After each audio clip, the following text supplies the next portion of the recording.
Bapak Ibu, saudaraku yang dikasihi oleh Tuhan, Shalom.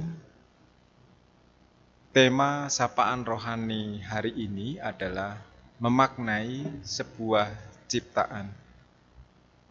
Markus 8 ayat 27 sampai dengan ayat yang ke-30 menjadi dasar di dalam perenungan kita hari ini.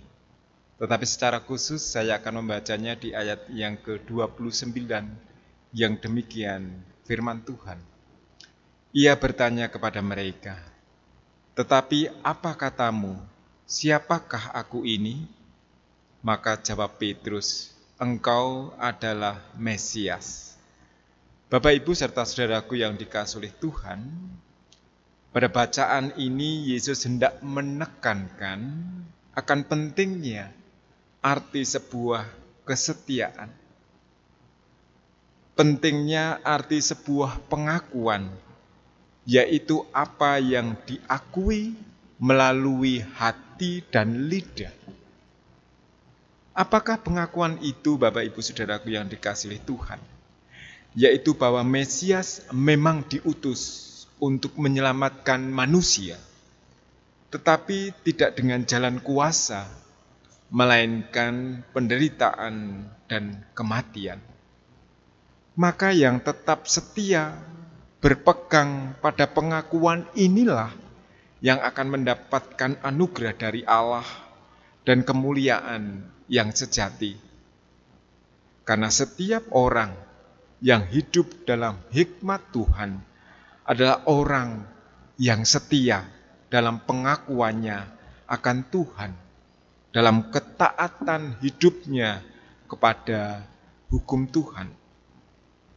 Orang yang berhikmat adalah orang yang mampu menggunakan akal budinya untuk merancang, yang mampu menggunakan dan memilih serta menjalani sikap hidup yang benar, serta berguna bagi orang lain, termasuk menggunakan lidah, mulut, dan hati kita. Saat ini kita juga diajarkan supaya mampu menggunakan lidah kita untuk mengecap keselamatan dan juga mengatur perkataan. Sedemikian rupa membuahkan yang namanya damai sejahtera bagi orang lain dan diri kita sendiri. Kita harus menggunakan hati, kita harus menggunakan lidah untuk berkata-kata yang perkataannya untuk membangun, yang perkataannya untuk menguatkan serta menghibur dan memulihkan. Sehingga melalui hati, melalui lidah, serta perkataan kita kepada orang lain, dan orang lain pun dapat merasakan setiap perkataan kita itu diresapi untuk dirasakan sebagai kekuatan di saat lemah, penghiburan di saat kehilangan. Oleh karena itu, jadilah pribadi yang senantiasa dapat menggunakan setiap ciptaan Tuhan yang mendatangkan kasih karunia melalui perkataan kita. Oleh karena itu, mari kita melihat di setiap doa kita, di setiap permohonan kita, senantiasa tiada jemu memohon kepada Tuhan yang pertama untuk senantiasa menjadikan mulut, menjadikan lidah kita untuk dapat menyampaikan misi keselamatan dari Allah untuk sesama kita.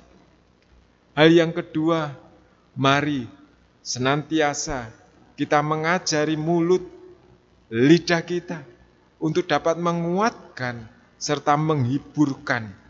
Oleh karena melalui perkataan kita, itu didengar oleh orang lain.